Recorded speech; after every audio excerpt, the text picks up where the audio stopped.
As for M23 is one party, there are even bigger parties to the problem.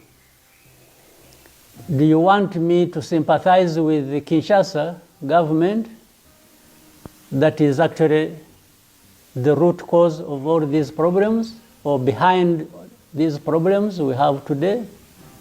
Of course not. Do you want to question whether I would have any sympathies for M23? I will, based on facts and evidence. One, this is a group representing a bigger group of people that are being persecuted, that are actually being killed, that are being displaced. And we have so many refugees here in Rwanda, hundreds of thousands from that situation. And this is not the first time, by the way, they are fighting. So why does it come 10 years after? Secondly, they are being persecuted like that because they are being associated by the people in Rwanda. M23 say these are Tutsis, so they should go to Rwanda. But we are not, Rwanda is not the one that took them to Congo. So the issue of being sympathetic to M23 or to, I mean, actually, I wonder why wouldn't anybody be sympathetic to them? If anybody has a sense of judgment, correct judgment, of identifying the problem as it is. Would I sympathize with FDLR in Eastern Congo? Do you want me to sympathize with the militias the Wazalendo the government has put together to fight this ethnic war?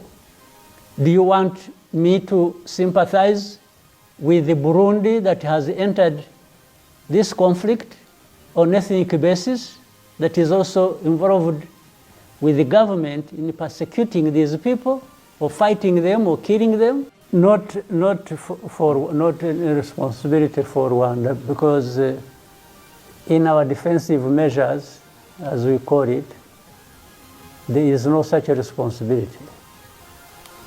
Second, I think I would correct that. Actually, the majority of the 3,000 people talked about are soldiers of FARDC and FDLR and others who are supporting them in the fight. And Wazalendo. Yes, yeah, absolutely. They are the majority. They are, in fact, over 2,000. Maybe those who died that touched civilians are around plus minus 500, I'm told. Also for various reasons that were inevitable, because where there is fighting, there is going to be all that kind of thing. And you cannot even know who was responsible for that. But for the militias, the Wazalendos and the FARDC and FDLR, I mean, it is clear they died in the fighting.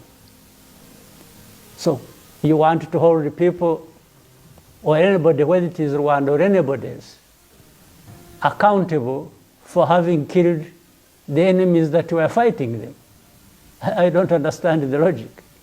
Between dealing with existential threats and dealing with threats to punish Rwanda for one thing or another, without a second thought, I'll turn my guns to the existential threat, as if the other one doesn't exist.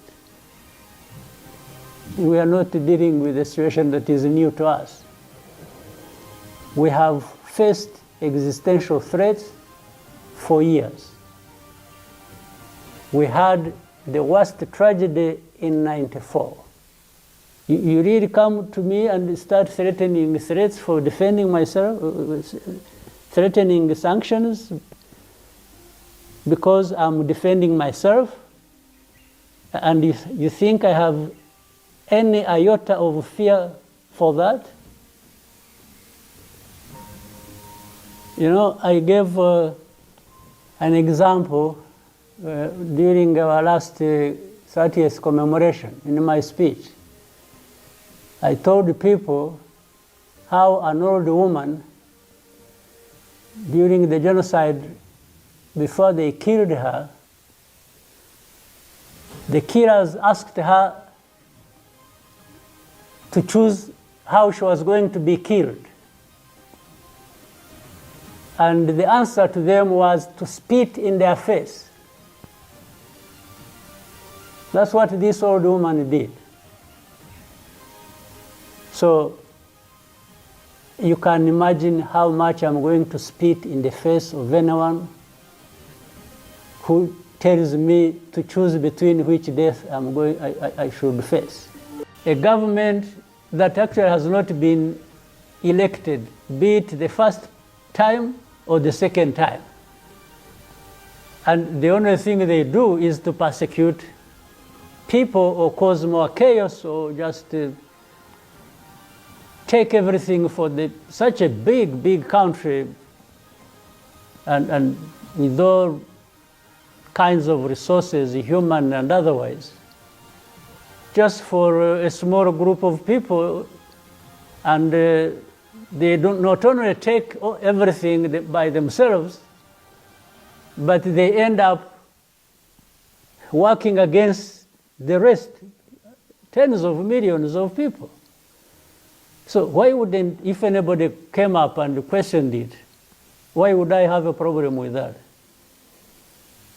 But it is different to say that I am part of it and supporting them to achieve that end goal.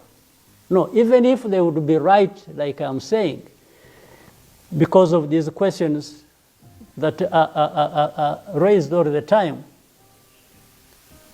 I mean, it's none of my business to try and effect supporting them or do it for them to do the change that may be justified and they want to carry out.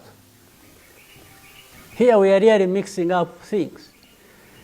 For an entity, whichever it is in Congo, demanding its rights, first of all, of existence, secondly, of questioning those in power, how they are there or whether they should be there, and if they are there doing the wrong things every day, theoretically and logically, I can understand what they are talking about. As for M23 is one party, there are even bigger parties to the problem.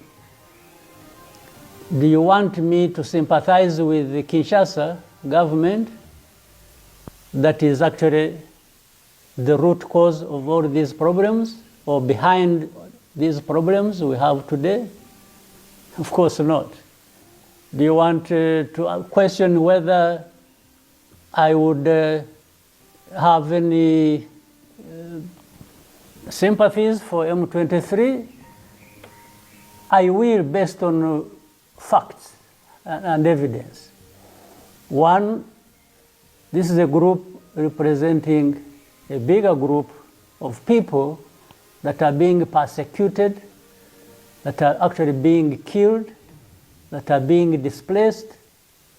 And we have so many refugees here in Rwanda, hundreds of thousands from that situation. And this is not the first time, by the way, they are fighting. So why does it come 10 years after? Secondly, they are being persecuted like that because they are being associated by the people in Rwanda. M23 say these are Tutsis, so they should go to Rwanda. But we are not, Rwanda is not the one that took them to Congo. So the issue of being sympathetic to M23 or to, I mean, actually, I wonder why wouldn't anybody be sympathetic to them? If anybody has a sense of judgment, correct judgment, of identifying the problem as it is. Would I sympathize with FDLR in Eastern Congo? Do you want me to sympathize with the militias the Wazalendo the government has put together to fight this ethnic war?